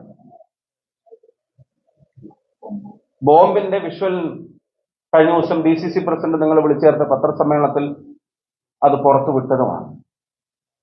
ഇത്രയും കാര്യങ്ങളാണ് ഇപ്പൊ പറയാൻ ആഗ്രഹിക്കുന്നത്. ശേഷിക്കുന്ന കുറച്ചും കൂടെ കാര്യങ്ങൾ ഞങ്ങളുടെ പക്കലുണ്ട്. അത് അടുത്ത ദിവസങ്ങളിൽ തീർച്ചയായിട്ടും നിങ്ങളെ കണ്ട് മാധ്യമങ്ങളിലൂടെ കേരളത്തിലെ ജനങ്ങളെ അറിയിക്കും. പിന്തുണയുമായി വന്ന കേരളത്തിലെ മുഴുവൻ ജനങ്ങളോട് ഈ കള്ളപ്രചരണങ്ങൾക്കിടയിലും യാഥാർത്ഥ്യങ്ങളെ തിരിച്ചറിഞ്ഞ് പിന്തുണയ്ക്കുകയും ആരോഗ്യസ്ഥിതിയെ സംബന്ധിച്ചൊക്കെ അന്വേഷിക്കുകയൊക്കെ ചെയ്ത കേരളത്തിലെ ബഹുമാന്യരായ മുഴുവൻ ജനാധിപത്യ വിശ്വാസികൾക്കും വടകരയിലെ ഏറ്റവും പ്രിയപ്പെട്ട ജനങ്ങൾക്കും UDF-ന്റെ ഊർജ്ജസ്വലരായിട്ടുള്ള സഹപ്രവർത്തകർക്കും ബഹുമാനപ്പെട്ട മാധ്യമ പ്രവർത്തകർക്കും ഞാൻ നന്ദി അറിയിക്കാൻ ആഗ്രഹിക്കുന്നു. അതിന്റെ കൂടെ നമ്മളന്ന് കണ്ട ചെറുപ്പക്കാരെ പ്രശ്നങ്ങൾ നടക്കുന്നതിന്റെ ഇടയിൽ പോലീസിനോട് ഭയങ്കരമായി ആക്രോശിക്കുന്നു. ആക്രോശിച്ചപ്പോ ഇതൊരു ആസൂത്രണം, അതൊരു പ്ലാൻ ചെയ്തിട്ട് ആ ഒരു സംശയം തന്നെ കുറിച്ച് വരാൻ കാരണം അങ്ങനെ ആക്രോശിക്കുന്ന ആ പയ്യൻ ഒരു ഉദ്യോഗസ്ഥനെ പുറത്തിടാൻ തോന്നുന്നു.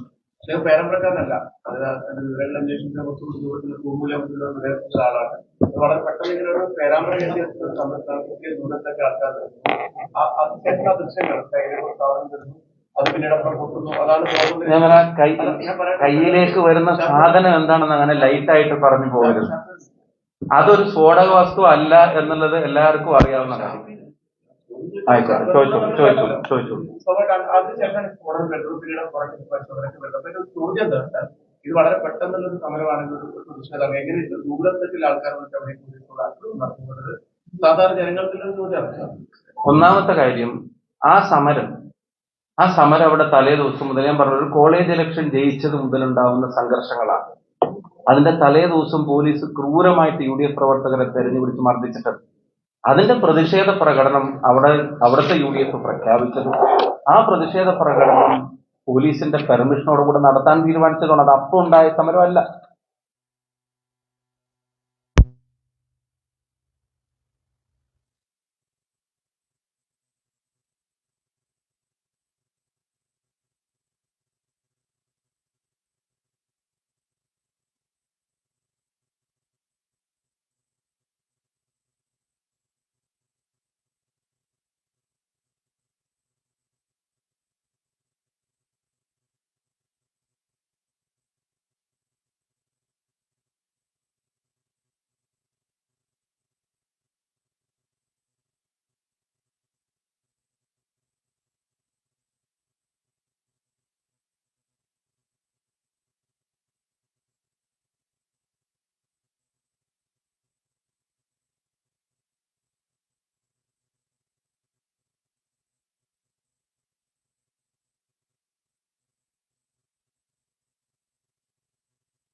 അല്ലെങ്കിൽ ഏത് നേതാക്കളുടെ അടുത്താണോ ഈ തിരിച്ചറിയൽ? ഞാൻ ചോദിക്കുന്നത് പിരിച്ചുവിട്ടതിന്റെ ഡീറ്റെയിൽ വിവരാവകാശ പ്രകാരം ചോദിക്കുമ്പോൾ അങ്ങനെ ഒരു ഡീറ്റെയിൽ പോലീസ് ഹെഡ്ക്വാർട്ടേഴ്സിൽ ഇല്ല എന്നുള്ള മറുപടി ആയിട്ടാണ് കൊടുക്കുന്നത്. ഇന്നലെ വന്ന വിവരാവകാശം ഈ ഇൻസിഡന്റുമായിട്ട് ബന്ധപ്പെട്ടിട്ടേ ഇല്ല. ഇതാണ് ഇവരുടെ പിരിച്ചുവിടലെങ്കിൽ ശുദ്ധികലശം നടത്തി ഇതുപോലെ ഒരു പോലീസ് കാലത്തും ചെയ്തിട്ടില്ല. പോലീസിലെ ക്രിമിനലുകളെ മുഴുവൻ അടിച്ചൊതുക്കുന്നു, ഇല്ലാതാക്കുന്നു.